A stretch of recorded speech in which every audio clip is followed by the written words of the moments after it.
aqui entre o Rei Jesus, o Rei da Glória. Eu abro meu.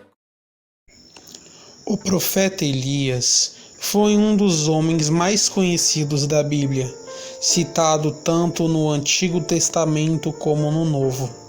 A história de Elias possui um papel muito importante na narrativa bíblica. Nesse estudo conheceremos tudo o que a Bíblia nos diz acerca do profeta Elias. O profeta Elias viveu no século 9 a.C., durante os reinados de Acabe e Acasias, no Reino do Norte. Lembrando em que sua época do povo de Israel havia se dividido dois reinos. Judá era o reino do sul, com a capital de Jerusalém, e Israel era o reino do norte, com a capital de Samaria. A Bíblia não revela nada sobre a vida pessoal e família do profeta Elias. Tudo que sei é apenas que ele era um profeta que morava na terra de Gileade, a leste do Rio Jordão. O nome de Elias significa Jeová é Deus. O ministério de Elias está registrado no livro de 1ª e 2ª Reis. Seu ministério começa sem muita introdução e termina com a descrição da sua ascensão ao céu. Elias profetizou numa época muito difícil na história do povo de Israel, do ponto da vista religiosa. No tempo de Elias, o Reino do Norte havia alcançado a sua melhor posição econômica desde que havia ocorrido a separação do reino após a morte de Salomão. Elias foi chamado para servir como porta-voz de Deus. Ele recebeu a responsabilidade de lembrar aos israelitas que eles eram um povo do Senhor. Em 1 Reis 17, tem um registro sem qualquer introdução das atividades do ministério do profeta Elias. Na ocasião, o profeta Elias anunciou que havia uma grande seca. Devemos lembrar que Baal era o deus da vida e da fertilidade. Logo, tal seca representava um ataque direto à suposta capacidade desse ídolo de controlar as condições do tempo.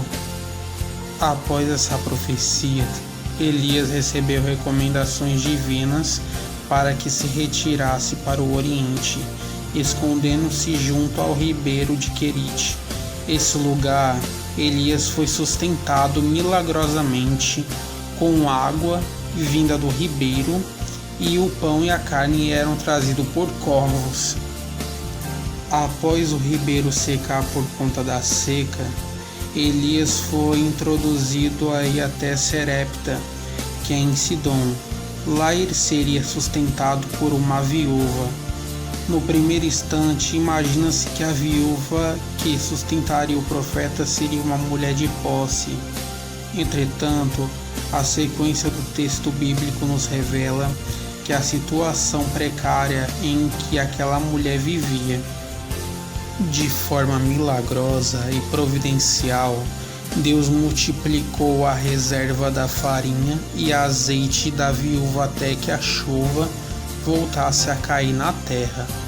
Ainda no mesmo capítulo, temos registro da enfermidade que aconteceu quando o filho da viúva acabou morrendo. Aquele acontecimento serviria como uma grande prova da identidade de Elias como profeta de Deus. Elias orou a Deus e o filho da viúva foi restaurado à vida novamente. Acabe culpava Elias da miséria de Israel, mas o profeta deixou claro que ele e sua família eram os verdadeiros culpados. Eles tinham pecado contra o Senhor, especificamente por causa da idolatria.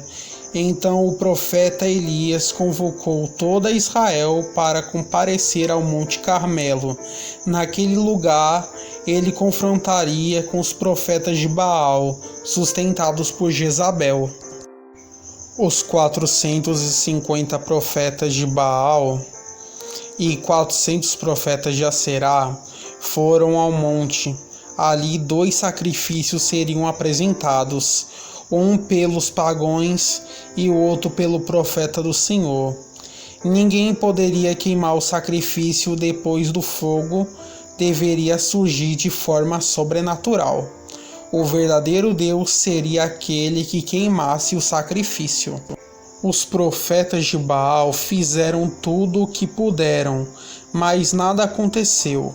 Elias então consertou o altar do Senhor que estava quebrado e pediu que derramassem água sobre o holocausto. O profeta Elias clamou ao Senhor e Deus respondeu com fogo que consumiu o holocausto. Todo o povo reconheceu que Jeová era Deus. Naquele dia, os profetas de Baal foram mortos e uma grande chuva caiu em Israel.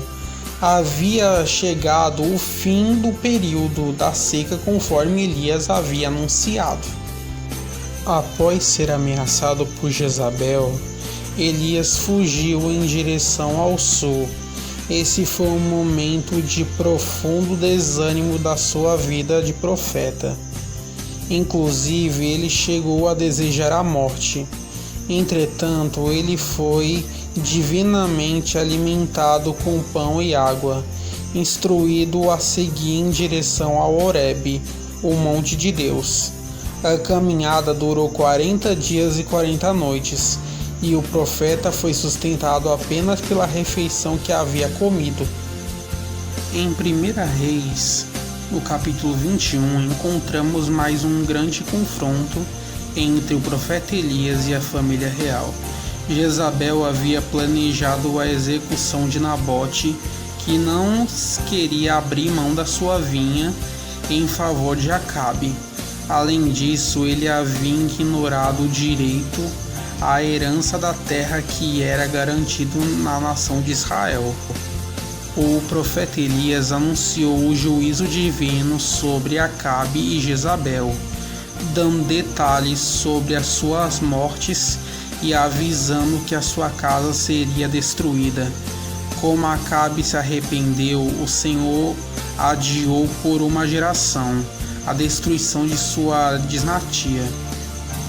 Mas Acabe e Jezabel tiveram as mortes dolorosas conforme a profecia. Acasias, ao subir ao trono de Israel, sucedendo Acabe seu pai, em uma determinada ocasião, Acasias sofreu um acidente que o deixou aleijado. Acasias desejava saber se poderia se recuperar do problema, mas Elias interpretou os mensageiros de Acasias e ordenou que voltassem ao rei, avisando que ele havia ignorado o Deus de Israel e que certamente morreria. Revogando, Acasias deu ordem para que o profeta Elias fosse preso. Ele enviou um capitão com 500 soldados ao encontro de Elias, que estava no cume do monte. No entanto, todos eles acabaram fulminados pelo fogo que desceu. O profeta Elias então acompanhou e foi à presença do rei para transmitir pessoalmente a sua mensagem. Assim como Elias havia previsto, Acasias não se recuperou e morreu. O final do ministério de Elias está registrado lá em 2 Reis, no capítulo 2. Eliseu e alguns outros profetas receberam que o ministério do profeta Elias estava chegando ao fim e que ele os deixaria. Por algumas vezes Elias tentou se distanciar, mas Eliseu insistiu em acompanhá-lo. É importante lembrar que Eliseu já havia sido vocacionado para suceder Elias. Elias e Eliseu foram vários lugares juntos. Depois de um milagre realizado no Jordão, o qual teve suas águas divididas. Eliseu pediu a porção dobrada do espírito de seu mestre. Eliseu fez um pedido muito ousado. Elias respondeu que não cabia a ele, e sim Deus decidir se o pedido de Eliseu seria atendido. A sequência do texto bíblico nos informa que a concessão desse pedido de Eliseu foi garantido.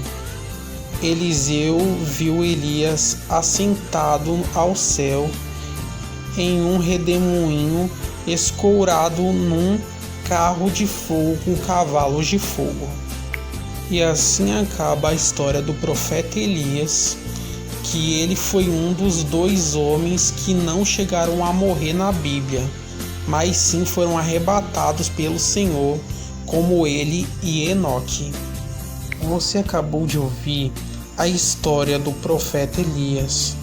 O profeta Elias é uma das pessoas mais interessantes da Bíblia, e Deus usou durante um tempo importante da história de Israel para se pôr a um rei perverso e trazer reavivamento para aquela terra. Elias lutou contra as fraquezas humanas típicas, mas foi usado poderosamente por Deus, pois não ser por meio de demonstrações de poder tão obviamente milagrosas, mas se nos entregarmos a Ele, Deus pode nos usar poderosamente para os propósitos do seu reino, da mesma forma que ele fez com o profeta Elias. Muito obrigado por ter assistido este vídeo. Se você quer ver mais vídeos como este, inscreva-se neste canal, ative o sininho das notificações para você receber todos os vídeos que eu colocar aqui. Deixe o seu comentário do vídeo aqui embaixo, ok? Você pode escrever aí qual é a sua sugestão para o próximo vídeo, que personagem você quer ver, ou até mesmo fatos da Bíblia que você quer ver, ok? Dê aquele seu like e também compartilhe com seus amigos para ajudar aqui o canal. E fiquem com Deus todos vocês, ok? Tenham um bom dia, uma boa tarde, uma boa noite, dependendo da hora que você está assistindo esse vídeo, tá certo? Então, tchau!